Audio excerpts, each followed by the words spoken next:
Hello बच्चों, let's read the question.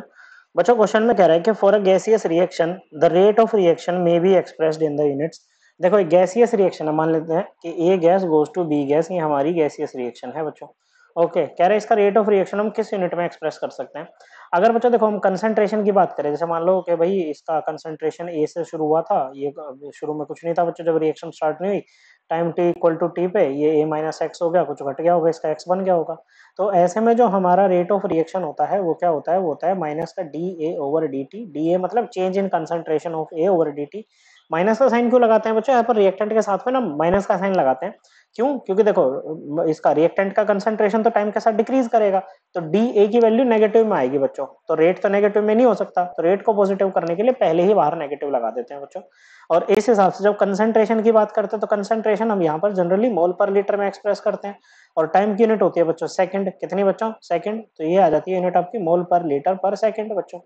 वहीं अगर इसको प्रेशर के टर्म्स में देखा जाए बच्चों, A gas goes to B gas time t equal to zero पे, मान लेते हैं रिएक्टेंट का प्रेशर पी था, इसका कुछ नहीं बच्चों। Time t equal to t पे इसका प्रेशर क्या हो गया, पी डैश हो गया, इसका भी कुछ मान लेते हैं पी डबल डैश हो गया होगा। ओके तो यहाँ पर भी जो रेट होगा ना बच्चों, वो क्या रहेगा बच्चों, रिएक्टेंट के टर्म में अगर हम बात करें, इवन अगर प्रोडक्ट के टर्म में भी बात करते हैं ना बच्चों, तो वही बात आती है, rate equal to d b over d t हो जाता, और यूनिट वही आती बच्चों मोल पर लीटर पर सेकंड। क्या आती बच्चों? मोल पर लीटर पर second.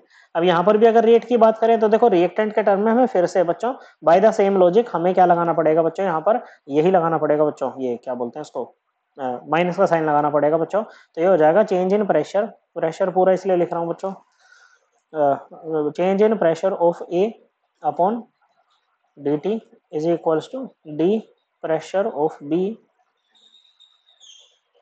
Upon d t. Okay बच्चों, ये क्या होगा, रेट होगा, और यहाँ पर पूरा प्रेशर इसलिए लिखा कि यहाँ पर पी हो गया, फिर पी डबल डैश हो गया, इसलिए मैंने कंप्लीटली लिख दिया उसको। अब प्रेशर का यूनिट मान लो आपका एटीएम में, तो ऊपर वाले का यूनिट क्या है, एटीएम में है, नीचे क्या है, टाइम है dt, टेम्परेचर होगा सेकंड में, और टेम्परेचर नहीं बच्चों, टाइम सेकंड में, तो रेट का यूनिट क्या बन जाएगा, ये हो जाएगा एटीएम पर सेकंड। ओके बच्चों, तो correct answer option number 3। I hope आपको ये एकदम क्लियर हो गया होगा। थैंक यू बच्चों।